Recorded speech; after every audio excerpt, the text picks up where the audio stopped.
We have audio on. We're live. Okay. Sweet. Okay. Now there should be audio, unless something has changed since you guys got put in here. Um. Can you hear it?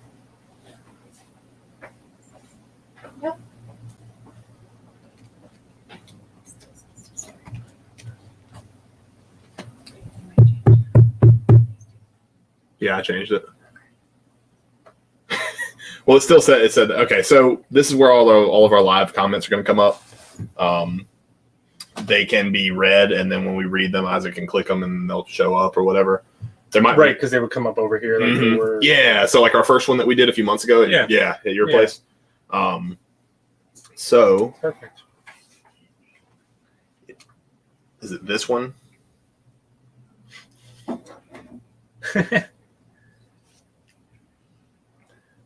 Damn, it feels good to be a gangster. I bet it does. It looks good to be a gangster. Well, okay. So is it this one? We're good? All right. Okay, cool. Well, Well, here we go. Asking random questions to the air. It just subtitled him saying David. it's subtitled He that? did. Nice. Can't wait to screenshot that. Woo! That's going to be incredible. Mhm. Anyway, well. Subtitled that. Nice. Can't wait to screenshot that. It doesn't live. And I hate because it always says like Facebook user on here, so you never know who's actually making the comment. We don't know. So next time we go live, we're going to change the intro comment because it says we're using a cast on StreamYard, so we're going to remove that. But Okay. well, you are quite beautiful. Welcome to the formula. Yeah, let's get into it. There's so much going on. Like I feel like we just have to get into it. Mhm. So you just want to dive into it? Man, there's a lot to dive into. So let's just take a step back. Let's welcome the people. Welcome if you're watching this or listening to this right now on the Supplement Stoop group, on my personal Facebook, Nutrition Story, etc. Welcome. It's a cast. Definitely. It's a podcast. It's no, I agree. We should just take a moment and appreciate everyone that actually like listens to like all the stuff we say and wants to hear more and gives us this platform to just kind of hang out. And there's people that listen a little bit closer than I thought they listened. Yeah, that was one thing that's really surprised me, the amount of details that people notice. It's almost scary. Yeah, it's a little at scary. times. Yeah. We were talking to this individual this weekend, and they knew things that I had said 2 years ago. Yes. Specifically. Yeah. On a podcast. Yeah, it's and amazing. I was like, wait, I did that podcast? I was Right? like, I was there? I forgot. So that's pretty cool. It's a huge honor. Yeah, it's amazing. I don't think I ever thought I would be in this position where they're like, oh, he's listening to you talk and stuff like that. So you manifested it, man. I mean, you're Justin Hall, right? But so let's so guys, the formula, it's a podcast Justin and I created or are starting up. This is the second episode, the pilot second episode. And the whole goal is to, obviously we're in the supplement industry, and we also see a lot of products come across our tables every single day. But unlike most content creators in the supplement industry, we want to kind of just freeball it, right? Like just freeball, like just kind of our style. Yeah, like just let's go off the cuff. If products happen to come up, they come up. But well, I think that's kind of the unique position we're in. Is a lot of content creators in this space have to do things a certain way because they have a boss that tells them, dictates how that sort, and whether that boss is someone that they work for or a brand or something like that, where they feel they like you and I can get on here and talk about whatever products we want to because there's no one paying our bills. So we just talk about whatever comes to mind. Yeah. Like what's the brand going to do? Like, oh no, I don't want to take your money and send you product, Jacob. Right. You know, like, so all right, well, okay. We don't want you to stop your product. So one thing that I wanted to talk to you about to get things started was I was watching your stories this week, and I kind of got like a little bit fired up because I know, I have the Greenville. That's the TNS GVL right there, baby. But so you've been doing a lot of traveling and stuff down there, back and forth. So you're trying to do two things at once. You're trying to run things here, which you have a great team here, which that helps too, and you have a community vibe. But you're trying to open this new location down there, and you're trying to introduce yourself to a whole new community, and you're also a competition for a lot of people. I guess so. And I guess they view us as that. Yeah, and it's it seems like it's getting a little weird. Yeah, it's weird, and like it's because I've told the guys this on multiple occasions. Like, I'm not going to say any names. I'm not going to say anything like that. But certain individuals I absolutely love. Like, I'm like, damn, I hate that I like you so much because I'm supposed to hate your guts, but I like you a lot. But there is a certain company that like went out of their way to block us and then go and follow our athletes and chain like all of their stuff as an attempt to, like, I guess say, hey, we're on the map kind of thing. Because, they introduced themselves to me and said, no hard feelings. There's plenty of room in Greenville for both. And I'm like, no, there's not. But really, we're going to do what we do at TNS. We're going to keep doing the community thing. We're going to keep being honest. And so, with all these little subtle jabs that I'm noticing, a lot of people wouldn't pick up on, but me being the business owner, I see it. For example, we sponsored a CrossFit competition this weekend, and we had an entire booth. The competition or whoever, didn't, right? But instead they sent certain military recruiters with a batch full of their shakers to have on the table, right? So it was little things like, hey, we know you're going to be there. We're going to send some cups, we're not going to show up. That's right. Well, we can't afford to, but whatever. That's none of my business. But yeah, no. So, dude, it honestly, it's fueling me, even if there is no actual competition there. Like, even if, honestly, I like the idea of there being that, because that is making me so much more aggressive and so much more like I am just wanting to go in there and like just establish ourselves. Well, so I think it kind of felt to me. So one thing, like, I'll back up. One thing about you, you're very like, it's not that you're not paying attention to what's around you, but you have a plan, right?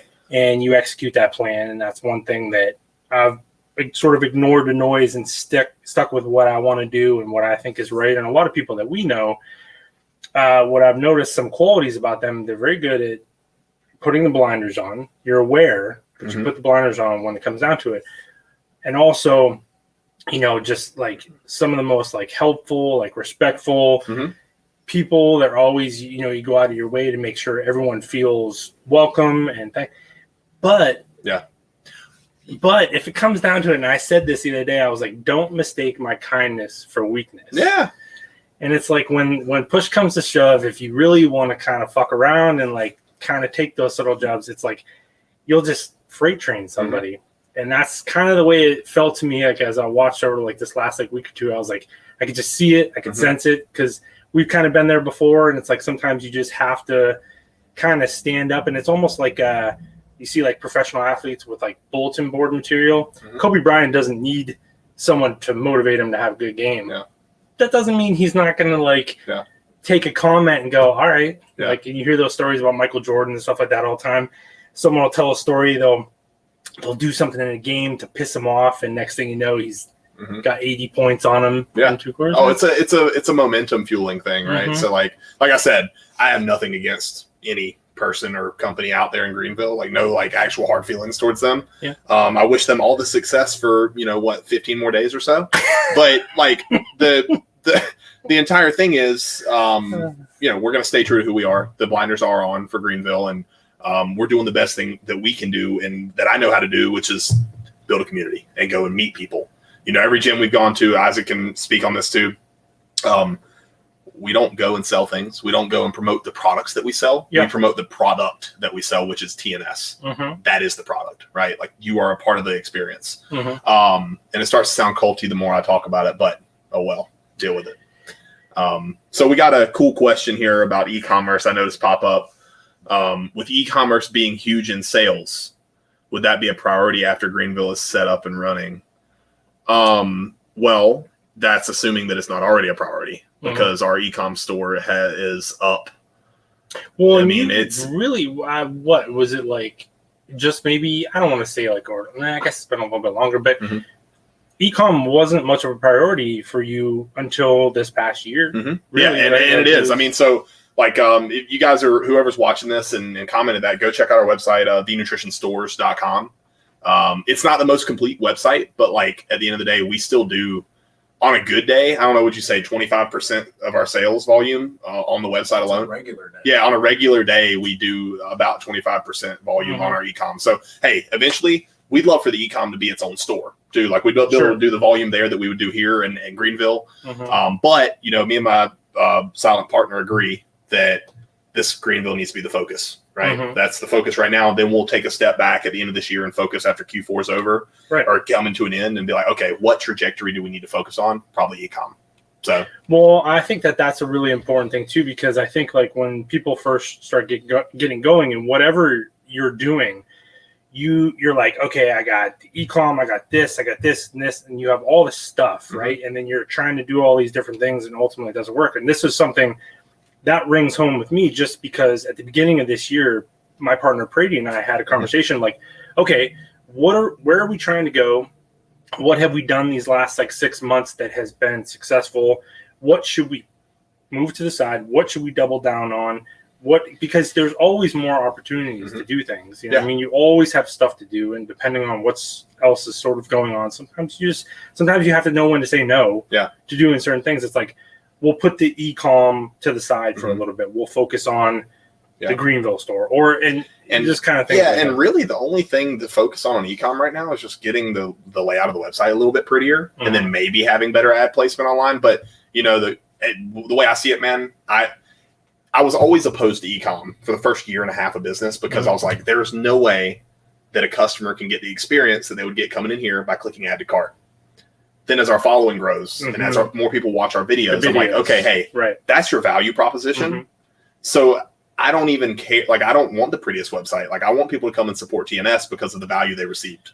Yeah. One thing that we talk about with, we know a lot of retailers, and what we always see, and this is something you and I have talked about, retailers are selling someone else's products, right? So if you go to a website, it's the same. Like, they're all the same, because it's all the same products that are sort of laid out for you. So it's like the ones I see that are successful are the ones that differentiate themselves, because there's nothing to differentiate in the products that they sell.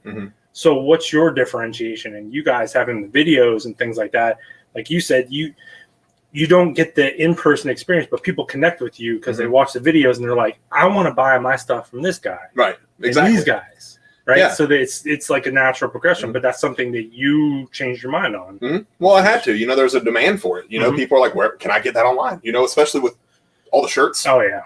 But that's aside, you know, you're exactly right with the not focusing on too many things at once.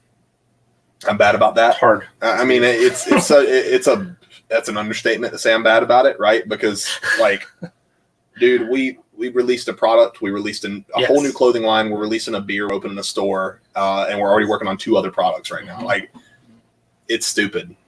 But I also know if I don't, like, keep that constant state of pressure, like, I don't know. I just feel like, I don't know, man.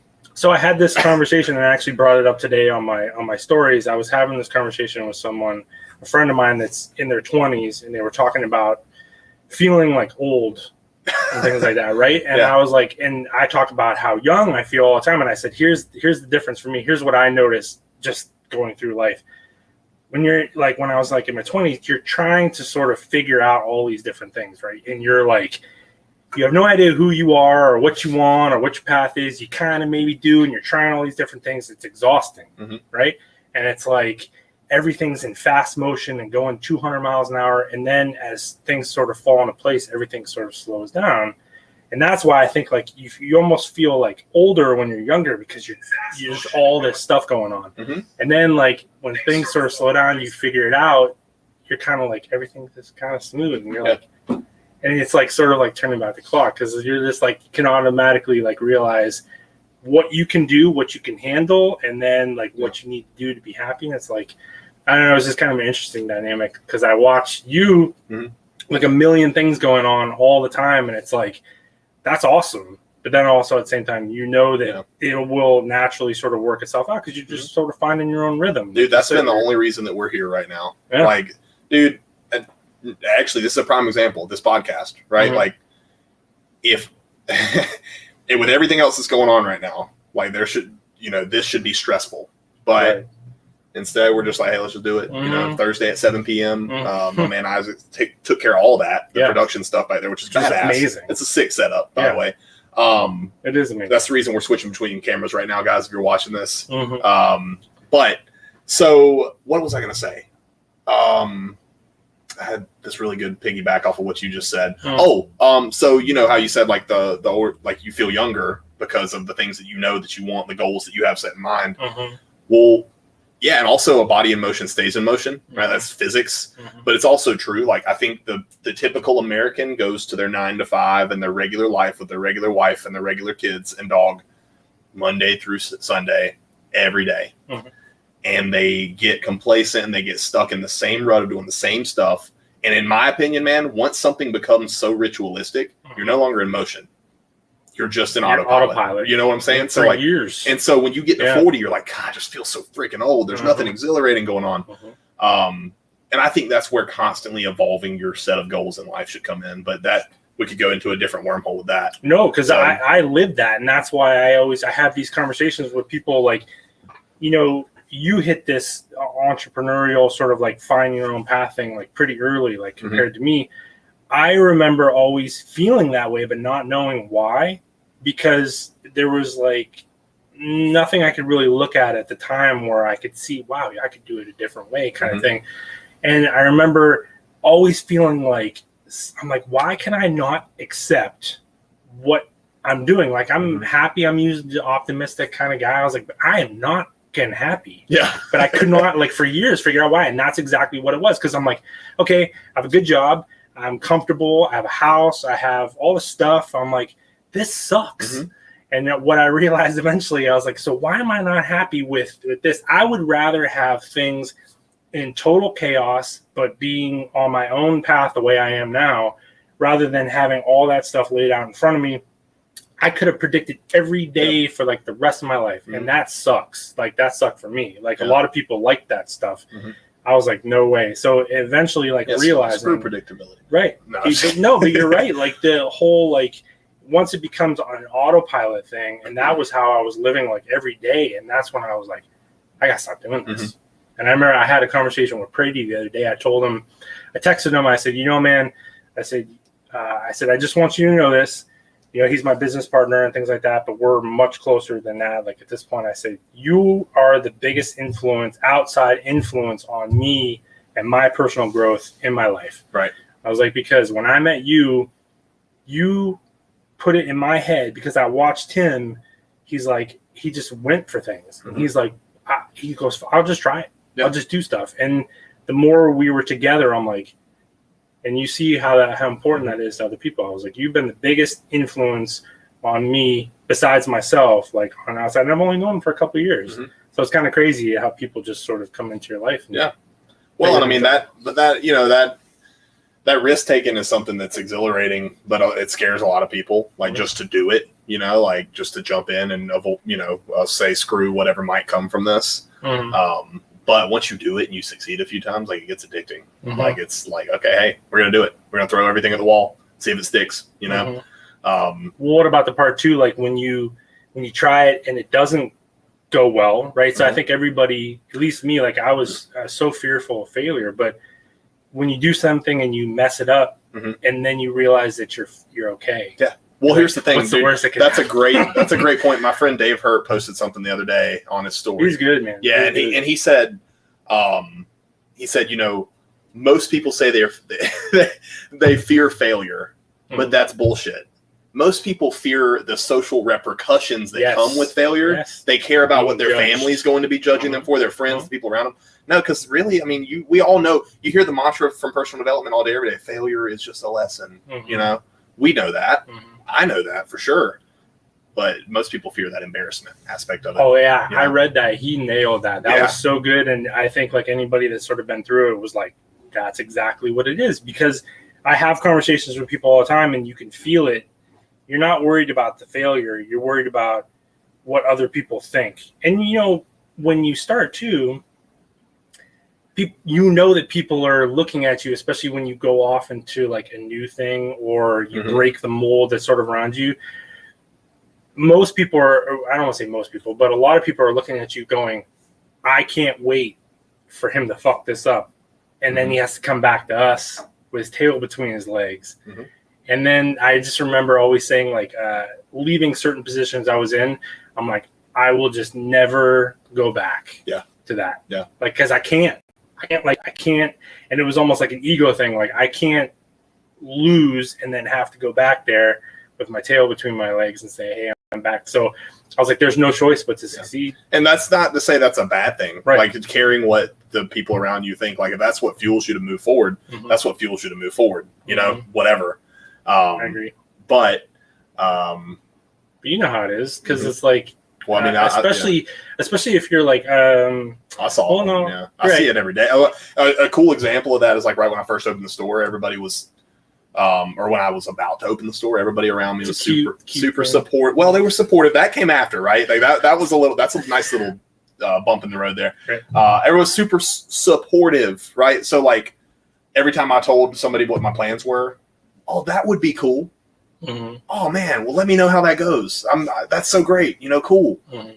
Support until we got a nick of success. And then a lot of those people said I was daddy's money, entitled, had it handed to me, etc. Which I don't care. You know, I know what I've done. And I also know I've been blessed with a lot of opportunities that people don't. But we're seeing it again with Greenville. Oh, you're growing. That's so awesome. How's that going? Can't wait to be there to support. Yeah. But people talk.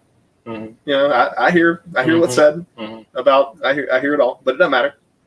Well, I think that's one thing too. Like, as much as we use social media and how amazing social media can be, it's also really taught people how to be unbelievably lazy in support. You know, I said this the other day. I got so tired of it. It was something about, you know, there's like there was a blue square to support like some sort of like, you know, cultural like. Oh man, see, and I'm like, I'm so fucking tired of like this, like where people think that leaving a comment or liking something like that's nice, but it's like that's not support, dude. Really. It's like that's virtue signaling. I mean, exactly. We don't have to go into that path, but like the same thing with like last year. Where the Blackout Tuesday thing on Instagram. I thought if you didn't post a black square, you're racist. Yeah.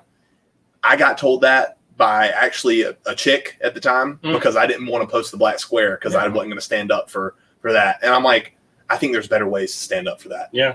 You know what I was going to do for that? I was actually going to wait till the next day and post it and say, how about it's every day? Yeah. You know, it's not fucking. Well, then Instagram would be boring, though. Yeah, exactly. I agree with it. It's the same kind of thing. But if you, and then, you know, we can't say certain things you're not supposed to say. It's kind of bullshit. Yeah. But anyway, I think the whole thing is sort of like when you talk about the support, you get those like sort of carbon copying. You and I have had conversations about this where you get people that they support you, but it's like this, I don't know, man. It's like this automated message you get from people. If I have to respond to one more of those fucking things. It's like, dude, oh my God. I do appreciate all the kind words, you know, but I'm sure you get just as many messages like, hey, I love what you're doing. Keep it up. Great stuff. Like, hey, man, like, thank you.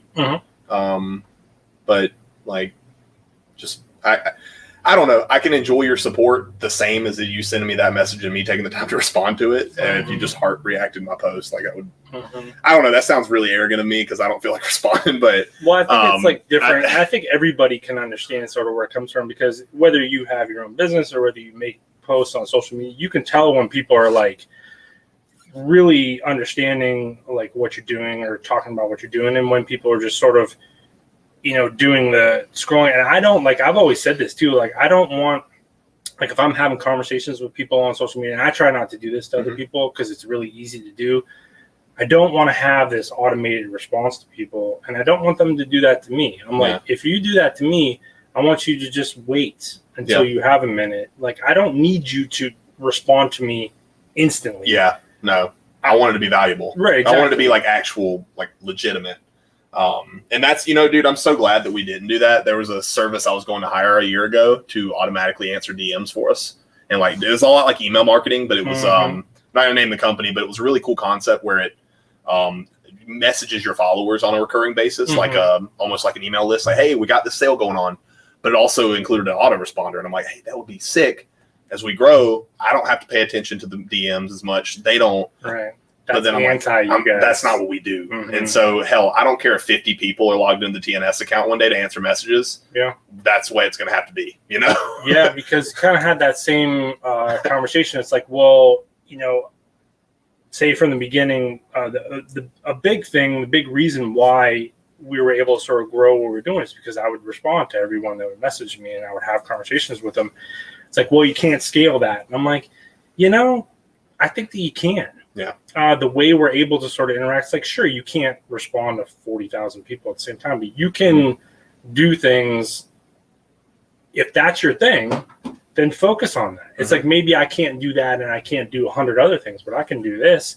So I'll just stick with that. I don't think that if that's your thing, if that's what you're good at, if that's your best ROI, if you want to call it that, then there's no reason why you can't do that. Well, there's in business, there's people often avoid, they talk about ROI, they don't talk about social ROI and what kind of implication that has on your actual return on investment down the road, right? So like social ROI is how your customers feel about you and the emotional investment you're giving them in return. Like how much do they you want that from them? That? So, and I mean, dude, that's like the same. Both of our business models are a prime example of social ROI. Because the amount of work put into content creation, interacting with community, talking to people, it is returned, you know. I'll give you a good example. So I was talking to a mutual friend on the phone today, Matt from Jersey Shore. Yeah. Oh, dude, you know he's coming down for the grand opening. Oh, I know. So I love that guy. He loves you, dude. He is so. Every time he calls me, man, like he's just so pumped up.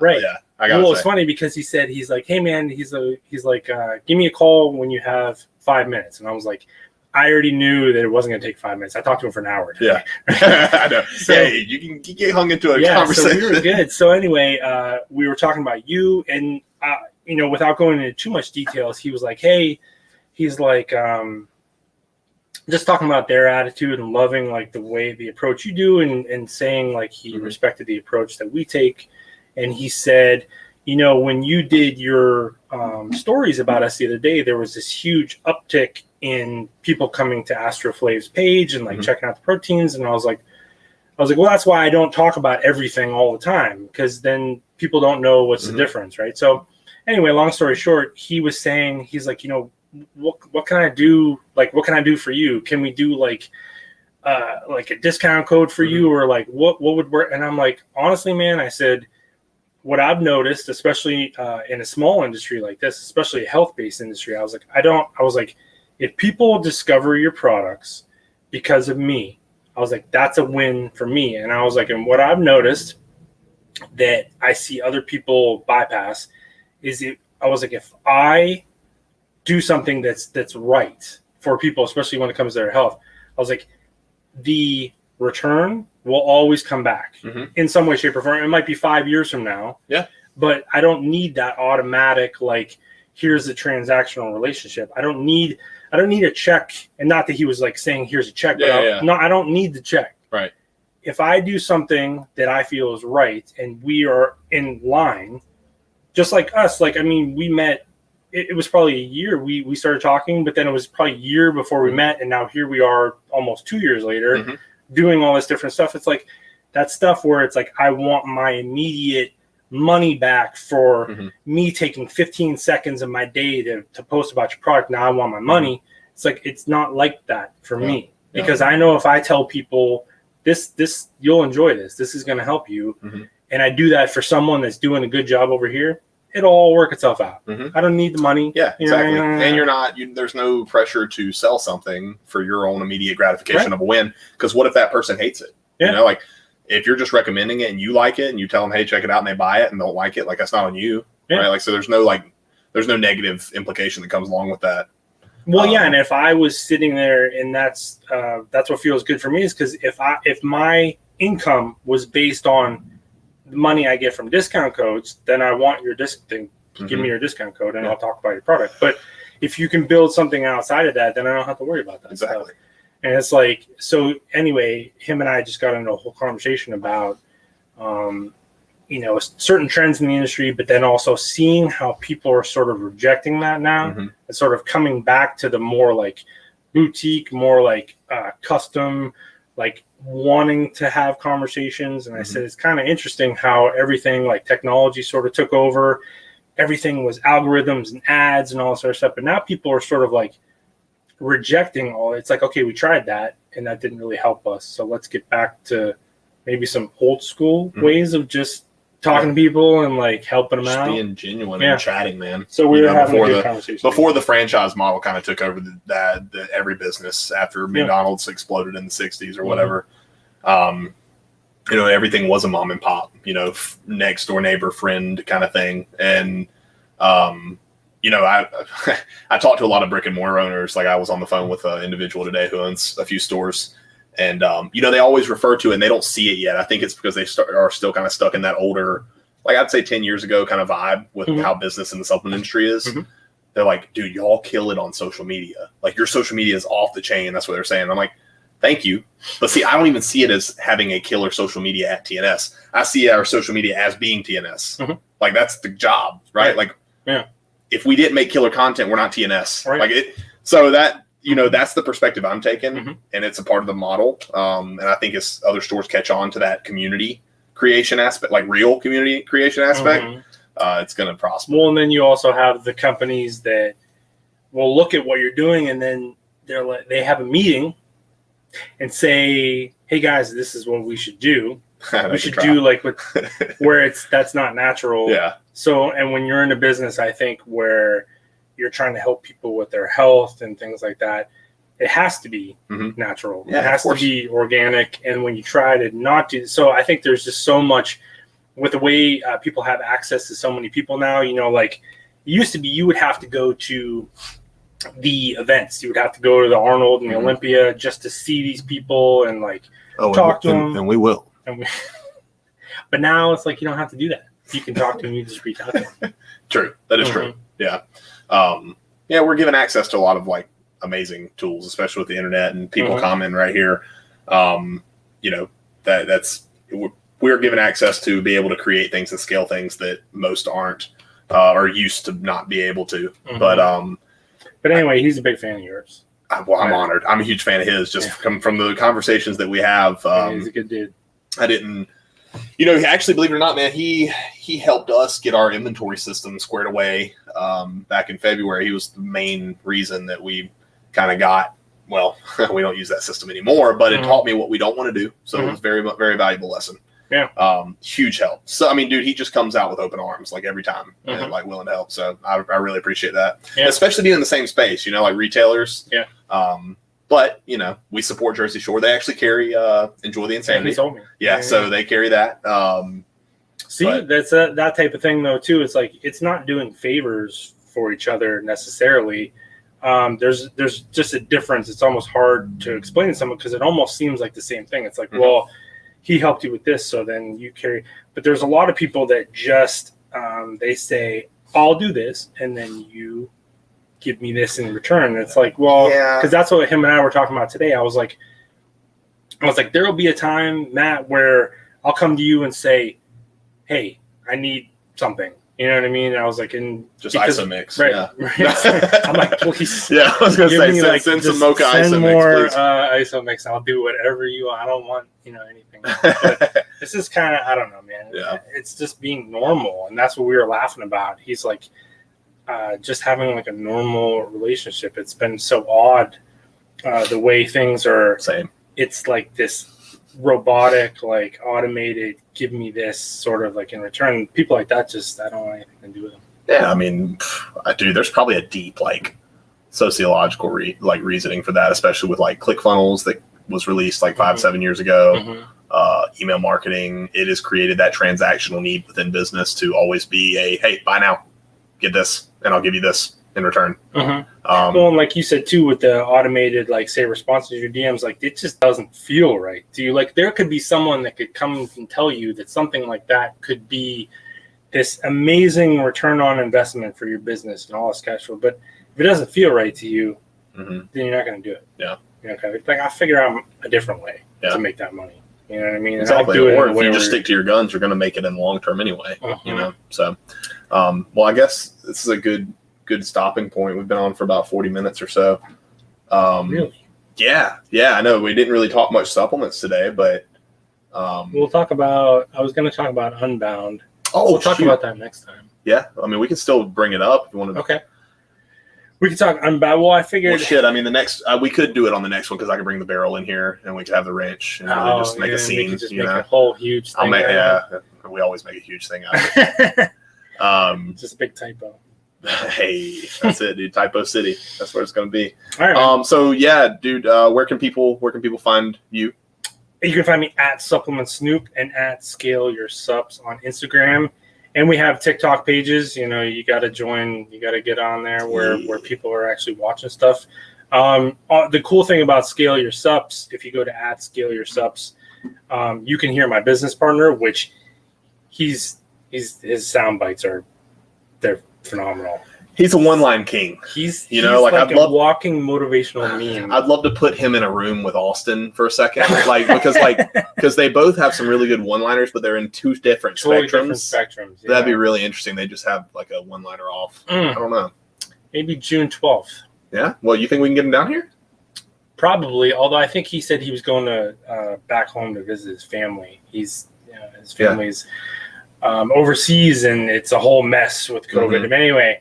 Because I always get all the credit, but there's no Supplement Snoop without Brady. He's an absolute beast. So. No, Brady's an amazing human. I got the chance to meet him at the Christmas party. Mm-hmm. Super awesome time for a short amount of time. I was a little intoxicated, but everybody was. Exactly. That's yeah. So speaking of that, June 12th.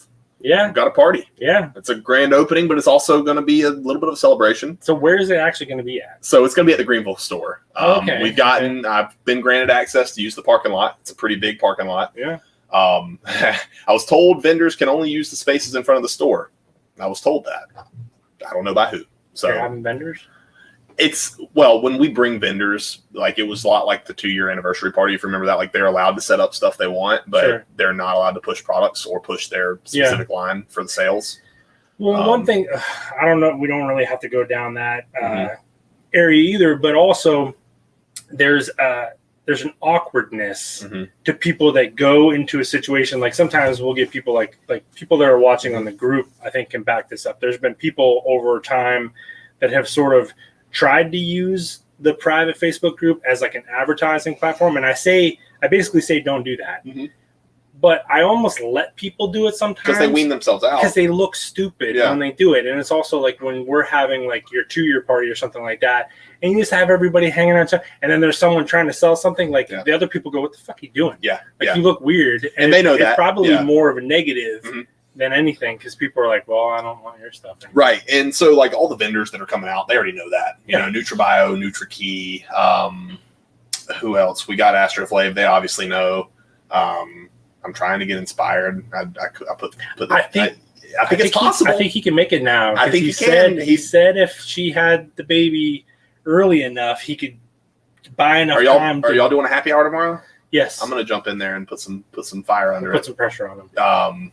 You know that you can do like 3 or 4 way happy hours now, so I might jump in there and just infiltrate. Yeah, we can bring it but what else? Oh, so the party is going to be June 12th, Saturday, 10 a.m. until whenever. Outside in the Greenville store. So 10 a.m. Yeah. So now that plays into what we do the night before. Well, you guys can come whenever you want. I'm not going to do what we did last summer, which was, stay up till 2 a.m. and we don't have people to drive back to their hotel, so 5 a.m.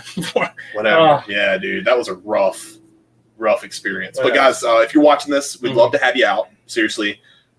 This is a celebration. This is not a sales opportunity for us. We will have the registers running, but we just want to show you guys what you all have been involved in creating. Even in the Snoop group, like you guys are all welcome to 10 a.m. until whenever. You guys are all welcome to come out. Like obviously, we will accommodate whatever you need the best I can. Right. We'll be providing, if you are coming out, if you're flying out, if you're making travel arrangements, shoot us a message, myself or Isaac, in the group, and we'll get you a list of hotels in the area and make sure that your experience is the best it can be. So we're just really appreciative of you guys. And that's in like 2 weeks. God, I know. We haven't even. That's coming up fast. We've got everything though in there. I mean, dude, it's ready to roll. And then, at the end of the summer, I've received verbal confirmation that our friends in PA would like to take a little personalized trip down here and have a good time with us. Oh, really? So, and I heard that from the main event. Oh, and the main event is, and he doesn't just say things. Dude, he typos, man. Man, yeah, he does. Did you see that video with Dean sitting in his desk? I saw a little bit of it, and I was like, I have to set aside some time to like actually watch it. He's unbelievable. Yeah. But anyway, let's conclude this thing. Thank you guys for watching. Yeah. Justin, thanks for coming over and doing this. We'll see you next week. We'll do it again. Honestly, we could do this on the fly any day though. So if we want to make it work, we can just go live and these will be available for people to watch after. And this is what we do now. Yeah. Oh.